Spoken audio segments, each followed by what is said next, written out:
الحمد لله نحمده ونستعينه ونستغفره ونؤمن به ونتوكل عليه ونعوذ بالله من شرور أنفسنا ومن سيئات أعمالنا من يهده الله فلا مضل له ومن يضلله فلا هادي له ونشهد أن لا إله إلا الله وحده لا شريك له ونشهد أن سيدنا وسندنا وحبيبنا وشفيعنا ومولانا محمدا عبده ورسوله المبعوث إلى الأسود والأحمر المنعوت بشرح الصدر ورفع الذكر وصلى الله تعالى على خير خلقه محمد وعلى آله وصحبه وبارك وسلم تسليما كثيرا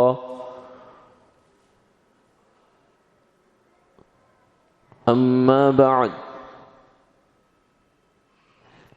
فقد قال الله تبارك وتعالى يا أيها الذين آمنوا اتقوا الله ولتنظر نفس ما قدمت لغد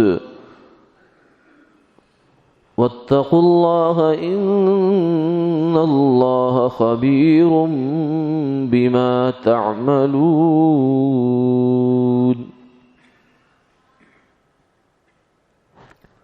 ولا تكونوا كالذين نسوا الله فأنساهم أنفسهم أولئك هم الفاسقون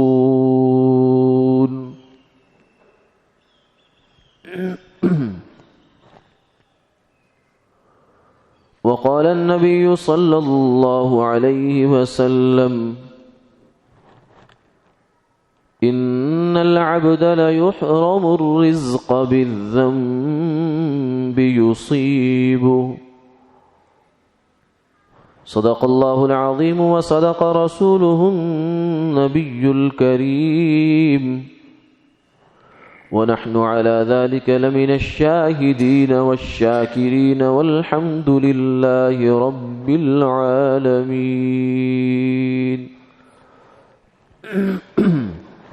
اللهم صل على سيدنا محمد اللهم اغفر لي محترم و مکرم حاضرین و سامعین، اللہ رب العزت کا پاک ارشاد ہے، اے ایمان والو اللہ سے ڈرو اور ہر آدمی اس بات کو دیکھے کہ اس نے کل کے لیے کیا تیار کیا ہے۔ اللہ سے ڈرو، جو کچھ تم کر رہے ہو اسے سب خبر ہے، اور تم ان لوگوں کی طرح نہ ہو جانا جنہوں نے اللہ کو بھلا دیا، اللہ نے انہیں ان کا اپنا آپ بھلا دیا۔ یہی لوگ ہیں جو نافرمان ہیں۔ اور سرکار دو عالم صلی اللہ علیہ وسلم نے ارشاد فرمایا کہ یہ بات یاد رکھو کہ بندہ بعض دفعہ رزق سے محروم کر دیا جاتا ہے اس گناہ کی وجہ سے جس کا اس نے ارتکاب کیا ہے۔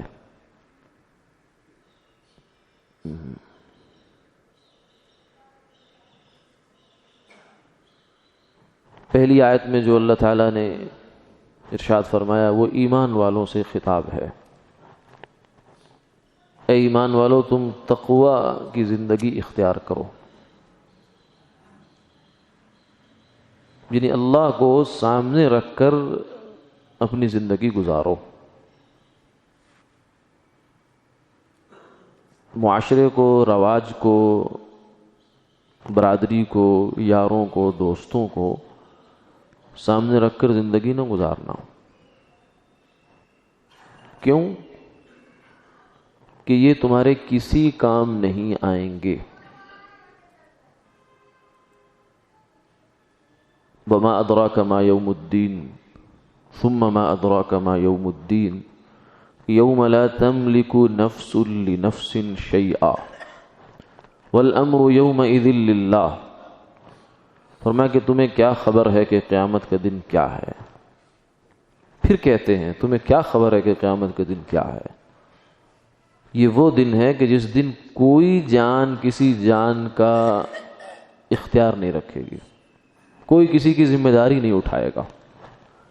لا تزر وازرۃ وزر اخری، کوئی بوجھ اٹھانے والا کسی کا بوجھ نہیں اٹھائے گا۔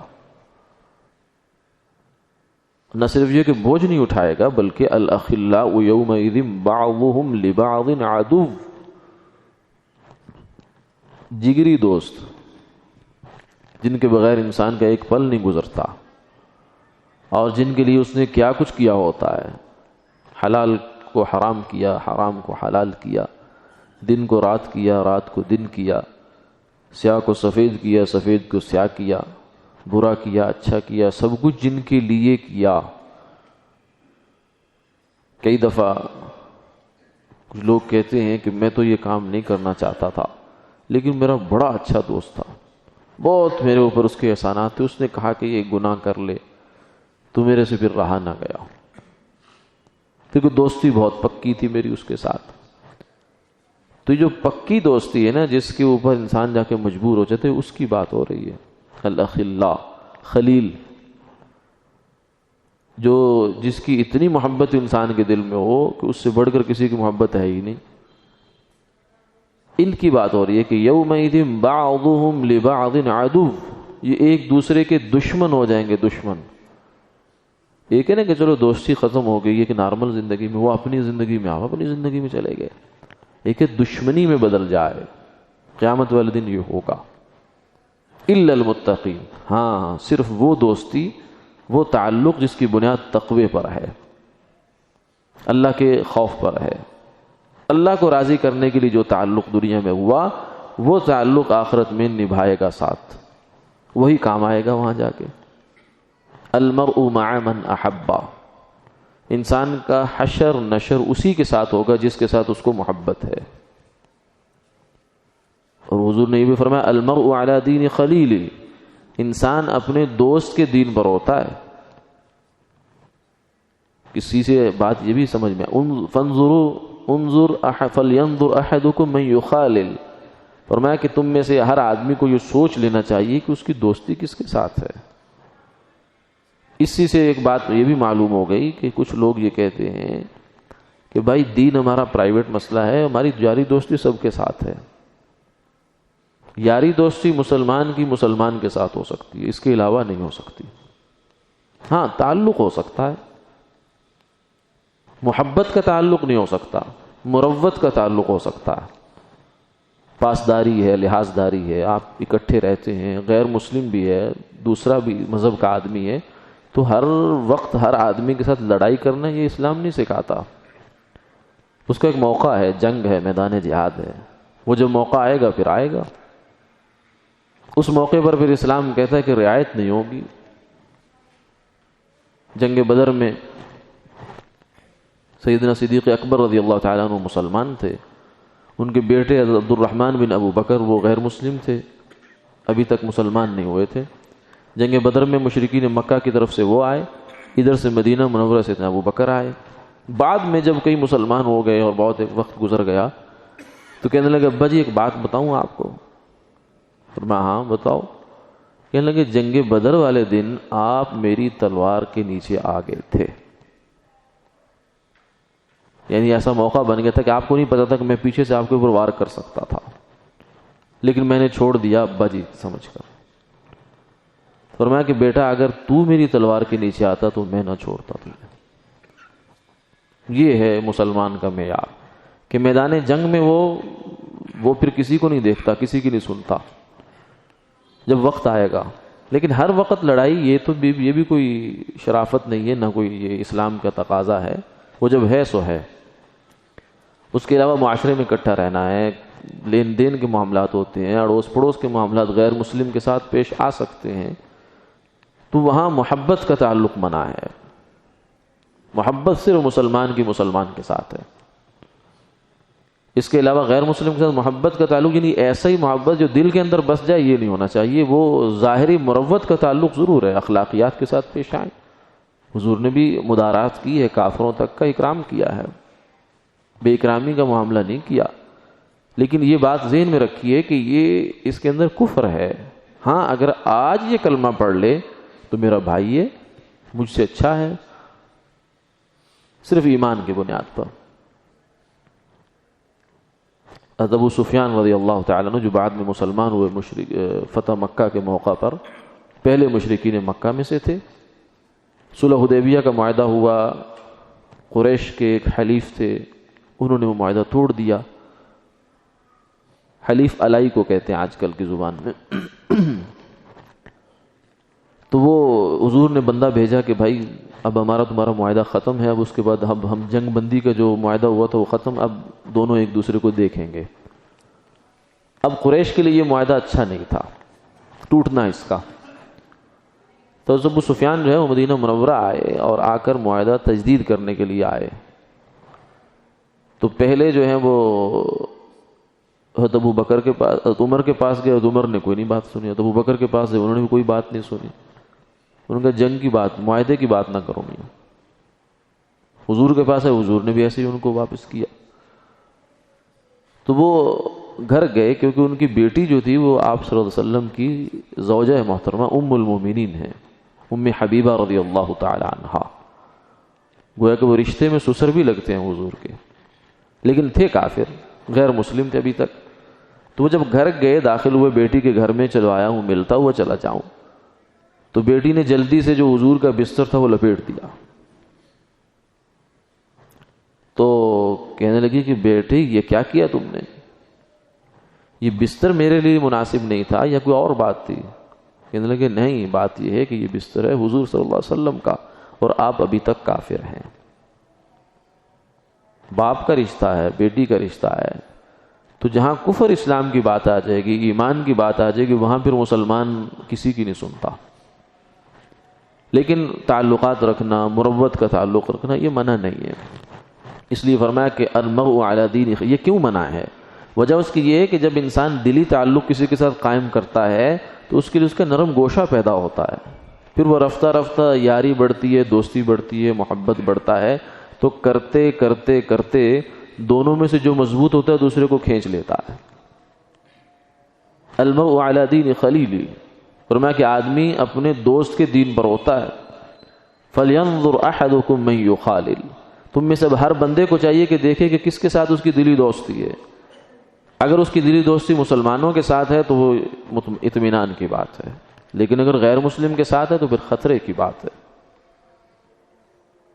ہندوستان میں ایک واقعہ ہوا، اگرچہ یہ کوئی قرآن و حدیث کی بات نہیں ہے، لیکن قرآن و حدیث کی روشنی میں یہ باتیں سمجھ میں آتی ہیں۔ المرء مع من احبہ، یہ تو حدیث ہے کہ ایک دفعہ ایک صاحب جو ہیں وہ دیندار، اچھے خاصے معروف دیندار تھے معاشرے میں، وہ ان کو انتقال ہوا، ان کو دفن کیا گیا قبرستان میں۔ ادھر ایک انگریز خاتون تھی، اس کا انتقال ہوا، اس کو ایک جگہ دفن کیا گیا۔ جب انگریز یہاں ہندوستان میں تھا تب کی بات ہے۔ تو بعد میں کسی ضرورت کی وجہ سے جو قبر کھودی گئی، وہ جو یہاں کا آدمی تھا، مسلمان آدمی تھا، اچھا خاصا دیندار آدمی تھا، کچھ علماء کے ساتھ بھی اس کی پہچان، اٹھنا بیٹھنا تھا۔ تو اب وہ اس قبر سے انگریز خاتون نکل رہی ہے، اور جہاں اس کا پھر یہ ماجرا کھلا ہونے کا، یہ پتہ تو کرو بات کیا ہے، یہ تو عجیب و غریب بات ہو گئی۔ تو پھر کچھ کرتے کراتے بعد ایسے پتہ چلا کہ یہ خاتون تو فلاں شہر میں فلاں قبرستان میں دفن ہوئی تھی، انگریز خاتون تھی یہ تو، اور یہ تو یہاں دفن ہوا. تو ان کا پھر وہاں جگہ پہ جا کر اس کی قبر کھودو کہ وہاں کون ہے. جب وہاں انگریزوں کے عیسائیوں کے قبرستان میں دیکھا گیا تو وہاں اس کی لاش پائی گئی. تو بھی حیران کہ کیا ماجرا ہے. تو کسی بڑے عالم دین سے یہ بات ذکر کی، اس نے کہا یہ دیکھو کس کی وابستگی یا دل بستگی کس کے ساتھ تھی. تو انہوں نے کہا جی اس کی دل بستگی دی تھی کہ انگریزوں کو بہت اچھا کہتا تھا، یہ کہتا تھا یہ ہم سے اچھے ہیں، مسلمان تو ایسے ہی ہے، مسلمان تو ایسے ہی ہے. یہ ہماری بھی باتوں میں بعض دفعہ آ جاتی ہے یہ بات، لاشعوری طور پر ہم کچھ ایسے جملے بول دیتے ہیں کہ مسلمان اچھے نہیں، انگریز بڑا اچھا ہے، فلاں بڑا اچھا ہے، کافر بہت اچھا ہے جی، کافر ایسا ہے جی، کافر ویسا ہے. ایک ہے چلو کسی اصول کی تعریف کر دینا، کسی بات کی تعریف، وہ بھی انہوں نے اصول ہم سے لیے ہیں سارے. اور ایک ہے کہ مجموعی طور پر کافر کو مسلمان پہ برتری دینا، اس کا تو کوئی گنجائش نہیں ہے، یہ نہیں کرنا چاہیے. جس شخص کے دل میں ایمان ہے، کلمہ لا الہ الا اللہ ہے، پوری دنیا کے کافر اس کے پاؤں کی جوتی کی خاک بھی نہیں ہے، چاہے وہ عمل میں جتنا پیچھے ہے، ایمان اس کے پاس موجود ہے. تو وہ کہنے لگے کہ وہ جو ہے نا انگریزوں کو اچھا سمجھتا تھا، لیکن چونکہ معاشرے میں آدمی بعض دفعہ قید ہوتا ہے، پابندیاں ہوتی ہیں، تو اس کا اظہار کھل کر نہیں کر سکتا، تو اس کے اندر محبت تھی. تو اس لیے کسی نے اہل نظر نے کہا کہ اس کا خاتمہ پھر ایمان پر نہیں ہوا تھا. دنیا میں تو مسلمان رہا لیکن مرتے ہوئے مسلمان مرا نہیں ہے، یہ اس کے ساتھ مسئلہ ہو گیا تھا. اور وجہ یہ کیا تھی؟ وجہ یہ تھی کہ ساری زندگی جن کو اس نے چاہا ہے، جن کی اس نے قصیدے پڑھے، انہی کے ساتھ اس کا اب حشر بھی ہوگا، نشر بھی ہوگا. اور وہ جو انگریز خاتون تھی وہ اندر سے اسلام کو، مسلمانوں کو چاہتی تھی، لیکن اس کی بھی مجبوری تھی اپنے ماحول میں کہ وہ اس کا اظہار نہیں کر پائی. تو اللہ تعالیٰ نے اس کا خاتمہ ایمان پر کر دیا اور اس کو یہاں بھیج دیا. تو یہ دنیا میں کبھی کبھار اللہ دکھا دیتے ہیں، ورنہ عام اصول اس کا یہ نہیں. عام اصول دنیا میں پردہ ہے، ایمان بالغیب ہے. تو اس لیے فرمایا کہ دیکھو تمہاری دوستی کس کے ساتھ ہے. اے ایمان والو اللہ سے ڈرو، یعنی اپنی زندگی گزارو اللہ کو سامنے رکھ کر. اگر تم نے اللہ کو سامنے رکھ کے زندگی گزاری تو تمہاری زندگی شاندار ہے. لیکن اگر اللہ کو بھول گئے، وَلَا تَكُونُوا كَالَّذِينَ نَسُوا اللَّهَ، ان لوگوں کی طرح نہ ہونا جو اللہ کو بھول گئے. بھولنے کا مطلب کیا ہے؟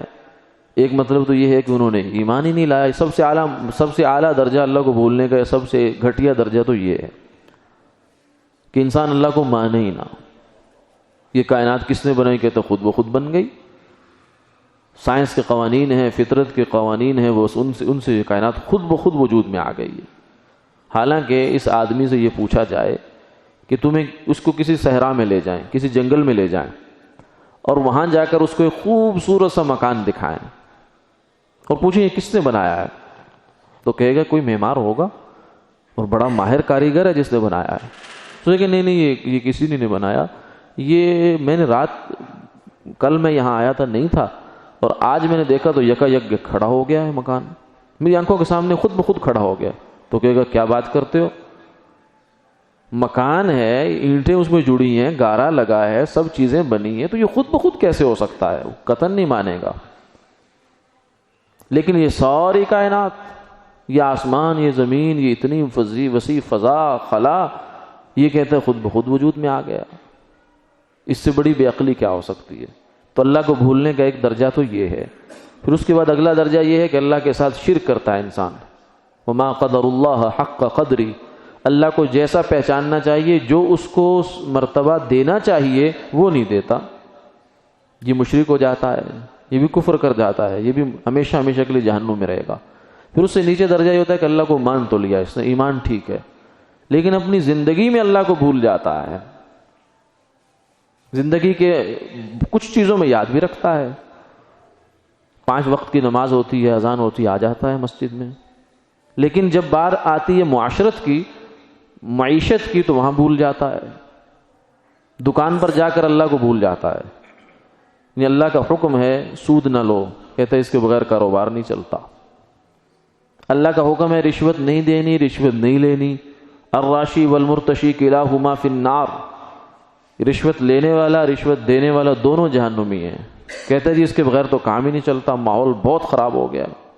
مولوی صاحب آپ کو کیا پتا ہے، وہ گزارا ہی نہیں ہوتا، خرچے بہت زیادہ ہیں، گورنمنٹ اتنی تنخواہ ہمیں دیتی نہیں ہے کہ ہم رشوت نہ لیں۔ تاجر دکان میں بیٹھتا ہے، جھوٹ بولتا ہے، ملاوٹ کرتا ہے، دو نمبری کرتا ہے، جھوٹ بولتا ہے، وعدہ خلافی کرتا ہے، اور پھر کہتا ہے کہ میرا اس کے بغیر کام ہی نہیں چلتا۔ یعنی گویا کہ دوسرے لفظوں میں وہ یہ کہنا چاہ رہا ہے کہ اللہ تعالیٰ کو نعوذ باللہ یہ حکم نہیں دینا چاہیے تھا۔ اس کو نہیں پتا تجارت نہیں چلتی اس کے بغیر، اس کو نہیں پتا جھوٹ کے بغیر کام نہیں چلتا، اس کو نہیں پتا تھا رشوت کے بغیر ملازمت نہیں چلتی، تو کیوں اس نے کہہ دیا کہ رشوت حرام ہے؟ نعوذ باللہ من ذالک۔ دوسرے لفظوں میں یہ بات کہہ رہا ہے، انڈائریکٹ، ڈائریکٹ نہیں۔ ڈائریکٹ اگر یہ بات انسان کہے تو پھر تو ایمان سے خارج ہو جاتا، لیکن اپنے عمل سے یہ بات ثابت کر رہا ہے۔ تو یہ بھی اللہ کو بھولا ہوا ہے، معیشت کے میدان میں بھول جاتا ہے انسان، اور پھر اس کے بعد آگے معاشرت کا میدان جب آتا ہے تو یہاں تو بہت ہی کم لوگ ہیں جو خدا کو یاد رکھتے ہیں۔ مسلمان عبادات میں خدا کو یاد رکھتا ہے، عموماً رکھتے ہیں، چلو 5 وقت نماز پڑھ لی، روزہ رکھ لیا، سال کے بعد زکوٰۃ بھی دے ہی لی، زندگی میں ایک دفعہ حج تھا کر ہی لیا، یہ تو عبادات کی لائن ہو گئی۔ تلاوت بھی کر لیتا ہے، ذکر بھی کچھ نہ کچھ کر لیتا ہے، اللہ کا نام بھی اس کی زبان پہ آ ہی جاتا ہے، لیکن معیشت میں بھول جاتا ہے، اپنی جو معاشی زندگی ہے اس کے اندر خدا کو یاد نہیں رکھتا، اور پھر جو کچھ پھر یہاں بھی رکھ لیتے ہیں، لیکن معاشرت جب آتی ہے تو اس کے اندر تو پھر سارے ہی بھول جاتے ہیں الا ماشاء اللہ۔ گھر کی زندگی ہے ہماری، معاشرت وہ، یعنی سوسائٹی جو ہے، سرکل ہے ہمارے ساتھ، سوشل سرکل جو ہمارا ہے، اس کے اندر بھی شریعت کے احکامات ہیں۔ حالانکہ ہم میں سے ہر مسلمان کافروں کے سامنے سینے پر ہاتھ مار کے یہ کہتا ہے کہ اسلام مکمل ضابطۂ حیات ہے، یعنی انسان کی زندگی کا کوئی گوشہ ایسا نہیں ہے جہاں اسلام کی تعلیم نہ ہو، یعنی اللہ کا حکم نہ ہو۔ لیکن جب اس سے عملاً دیکھو جا کر تو کہتے جی یہ بات تو ہمارے رسوم و رواج ہے نا، اس میں اسلام کی کیا دخل ہے؟ اس کو بابا فوتگی پر یہ کام نہیں کرنا چاہیے، حضور نے نہیں کیا، صحابہ نے نہیں، کہتے جی چھوڑیں اس کو، یہ کلچر کا حصہ ہے، یہ اس موقع پر یہ کام یوں نہیں کرنا چاہیے، حضور نے یہ تعلیم ہمیں دے دی ہے، فلاں چیز کیسے کرنی ہے، یہ کیسے کرنا ہے، شادی کیسے کرنی ہے، بیاہ کیسے کرنا ہے، فوتگی، غمی، خوشی، بچوں کی ولادت، بچوں کا رخصتی وغیرہ، یہ سب چیزوں کی ہمیں تعلیمات شریعت میں موجود ہیں، لیکن کہتے ہیں چھوڑیں جی، معاشرہ بھی تو، رسم و رواج بھی تو نبھانا ہوتا ہے، لوگوں کو بھی تو راضی رکھنا ہے۔ سب سے بڑا روگ کیا کہیں گے لوگ، سب سے بڑا روگ یہی ہے۔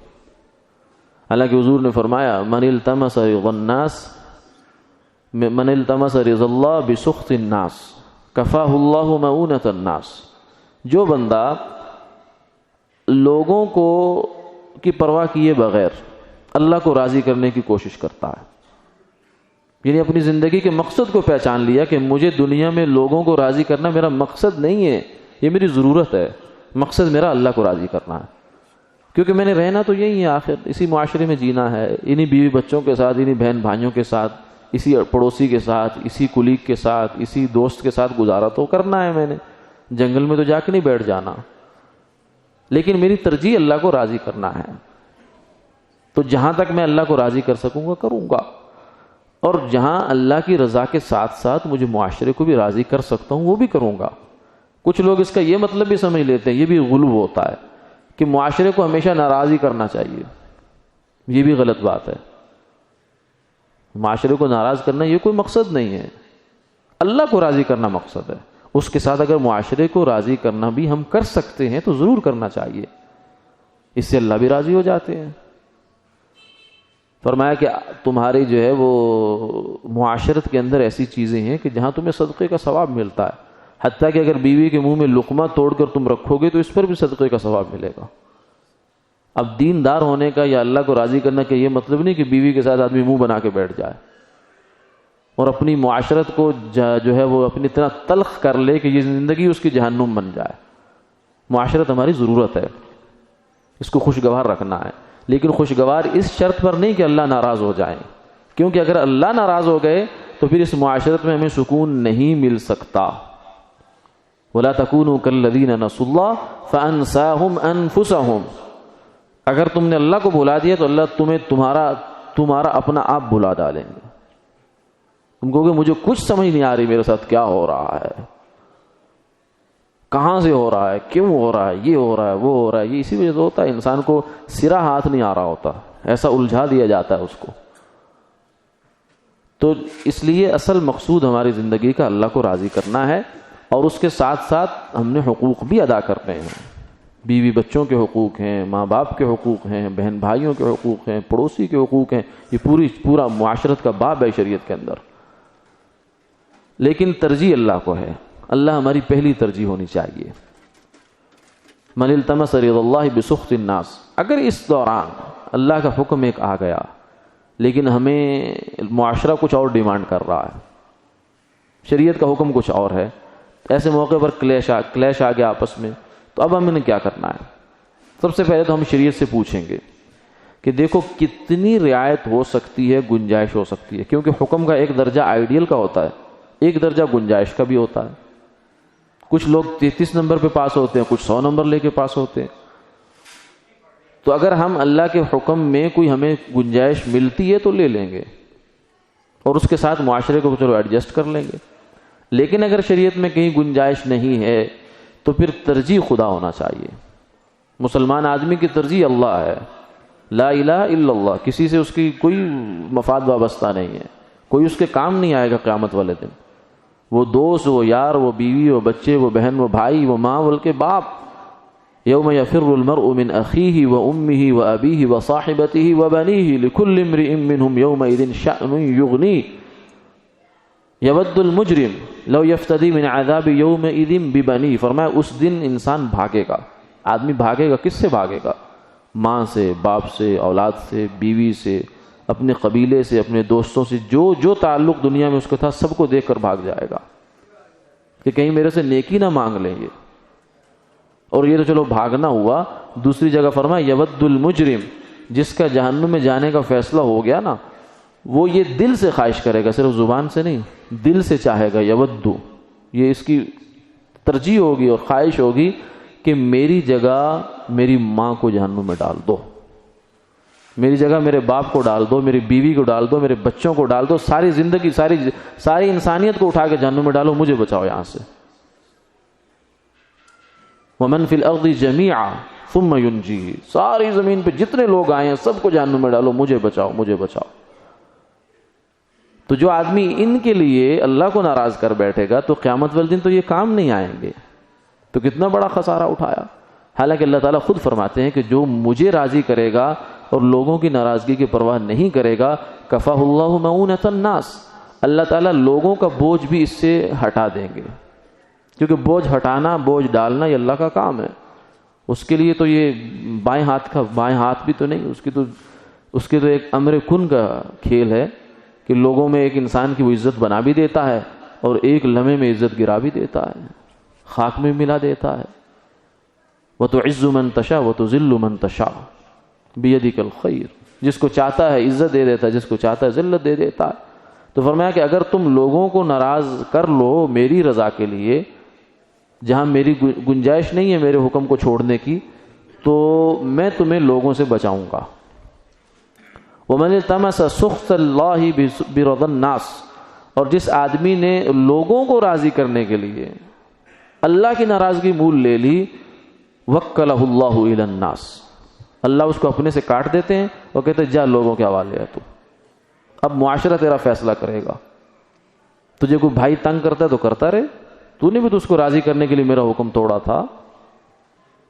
تجھے کوئی بہن ستاتی ہے تو ستاتی رہے, تو نے بھی تو اس کی شادی پر اس نے کہا تھا کہ نہیں بیٹا پہلا ہے, کون سا مرنڈوا لڑکا ہے ہمارا, فوجی بینڈ باجے اور یہ وہ لانا چاہیے, ڈھول ڈمکا بھی ہونا چاہیے, گانا باجا بھی ہونا چاہیے, ہلا گلا ہونا چاہیے, یا وہ چلو جوان آدمی ہے. تو نے بھی تو کیا تھا نا. اور شیطان تیری بہن کو لایا, بہن کے روپ میں آیا تھا, کہہ رہا تھا کہ اگر میں مہندی نہیں لاؤں گی تو میں شرکت نہیں کروں گی اس شادی میں اگر یہ نہ لائی تو میں نہیں آؤں گی. اس وقت شیطان بول رہا ہوتا ہے اس کی زبان پر, مسلمان نہیں بول رہا ہوتا یہ بات.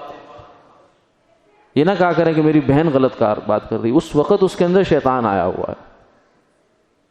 مسلمان غلط نہیں ہوتا، انسان غلط نہیں ہوتا، اس کے اندر شیطان آ جاتا ہے جو غلط بات کرواتا ہے اس سے. یہ موقع ہوتا ہے آزمائش کا. اب وہی تنگ کرے گی آپ کو. وہ جو اتنے چاو مان سے آئی ہے اس شادی میں ہی وہ ناراض ہو کے جائے گی، اور کسی نہ کسی چھوٹی سی بات پر جس بات کا کوئی تک نہیں ہوگا آپ سر پکڑ کے بیٹھ جائیں گے کہ یہ کیا ہو گیا میرے ساتھ. وہ یہی ہوتا ہے. وکلہ اللہ الی الناس، اللہ اس بندے کو لوگوں کے حوالے کر دیتے، جاؤ اس کو جو مرضی کرو اس کے ساتھ، یہ میرا نہیں ہے، جو میرا ہے میں اس کی حفاظت کروں گا. الا ان اولیاء اللہ لا خوف علیہم ولا هم يحزنون، نہ اسے خوف آئے گا نہ اسے غم آئے گا. اللہ اس کو مشکلات سے یوں نکالیں گے جیسے مکھن سے بال نکلتا ہے. من لزم الاستغفار جعل اللہ له من كل هم مخرجا ومن كل ضيق فرجا. ہر تنگی سے اللہ اس کا راستہ نکالتے ہیں، ہر مشکل سے اس کو اللہ اس کو راہیں سجاتے ہیں جو اس کا ہو جاتا ہے. من کان للہ کان اللہ له، جو اللہ کا ہو گیا اللہ اس کا ہو جاتے ہیں. تو پھر اس کے لیے دنیا میں کیا مشکل ہے؟ کوئی مشکل نہیں. اس کے لیے اوپر اگر پہاڑ بھی آیا تو اللہ تعالیٰ اس پہاڑ کو ذرہ کر دیں گے. تو جو بندہ لوگوں کے لیے اللہ کو ناراض کرتا ہے، فرمایا میں اس کو لوگوں کے سامنے گویا کہ ڈال دیتا ہوں. جیسے کسی زمانے میں بادشاہ، ظالم بادشاہ یہ کام کرتے تھے کہ شیروں کے سامنے انسان کو ڈال دیا کرتے تھے، جو مرضی کرو اس کے ساتھ، مجھے اس کوئی پرواہ نہیں ہے اس کی. جن لوگوں کو راضی کرنے کے لیے ہم کرتے ہیں وہ لوگ کبھی بھی راضی نہیں ہوں گے. کسی شاعر نے کہا اجی لوگوں کا بھی کیا ہے، یہ جو رائے عامہ ہے سب سے ناپائیدار چیز دنیا میں یہ ہے کہ لوگ کیا کہیں گے، لوگ کیا کہیں گے. حالانکہ آج تک آپ کو وہ لوگ کہیں نہیں ملے جو کچھ کہتے ہیں. تلاش کر لیں جا کر. آپ نے شادی کر لی بچے کی، 4 بندے بارات میں چلے گئے، 20-25 آدمی ولیمے میں آ گئے، تو اس سے کون سا آدمی ہے جو آپ کے خلاف FIR کٹواتا ہے جا کے تھانے میں؟ آج تک تو ایسا سامنے تو آیا نہیں ہے. بلکہ تعریف ہی کرتے ہیں، اچھا ہوا یار بچ گیا، خام خواہ کے خرچوں سے بچ گیا. جو پیسہ یہاں سے بچائیں گے کسی غریب کی بچی کو دو، اس کے بھی چلو ہاتھ پیلے ہو جائیں گے.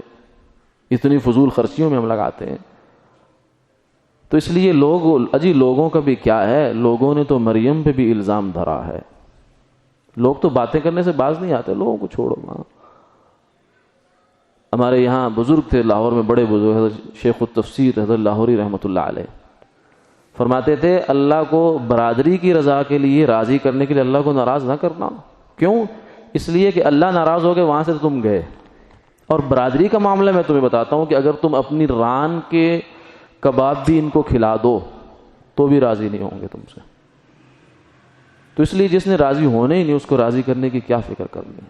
اللہ کو ہمیں چاہیے کہ اپنی زندگی کے ہر قدم پر، ہر موڑ پر، ہر سانس میں اللہ ہماری ترجیح ہونی چاہیے. اس کو یاد رکھے. یاد رکھنے کا یہ مطلب کہتے ہیں نا یار اچھے موقع پہ ہمیں بھی یاد رکھنا. تو اس کا مطلب کیا ہے؟ میرا صرف نام لے دینا. یعنی آج اگر آپ کے بیٹے کی شادی ہے، بیٹی کی شادی ہے، تو اللہ کو بھی یاد رکھنا. کیا مطلب؟ اس کو چاول بھیجنے ہیں؟ نہیں. جس کو جیسا یاد رکھنا ہے ویسے ہی یاد رکھنا ہے. یعنی اس کے اندر جو احکامات ہیں ان پر اللہ کو سامنے رکھ کر عمل کرنا. تو وَلَا تَكُونُوا كَالَّذِينَ نَسُوا اللَّهَ، ان لوگوں کی طرح نہ ہو جاؤ جنہوں نے اللہ کو بھلایا. فَأَنسَاهُمْ أَنفُسَهُمْ، اللہ تعالیٰ نے ان کو بھلا دیا. اب ان کا کوئی پرسان حال نہیں ہے، کہیں بھی ان کی کوئی چارہ جوئی نہیں ہے. اللہ تعالیٰ ایسی بے بسی کی حالت میں انسان کو ڈال دیتے ہیں، اور انسان خود ڈلتا ہے. وہ نہیں وَمَا كَانَ اللَّهُ لِيَظْلِمَهُمْ، اللہ ظلم نہیں کرتے. وَلَكِنَّ النَّاسَ كَانُوا أَنفُسَهُمْ يَظْلِمُونَ، انسان خود اپنی جان پر ظلم کیا کرتا ہے. اللہ تعالیٰ ہمیں سمجھ نصیب فرمائے اور ہمیں اللہ کو سامنے رکھ کر زندگی گزارنے کی توفیق عطا فرمائے. آمین آمین یا رب العالمین.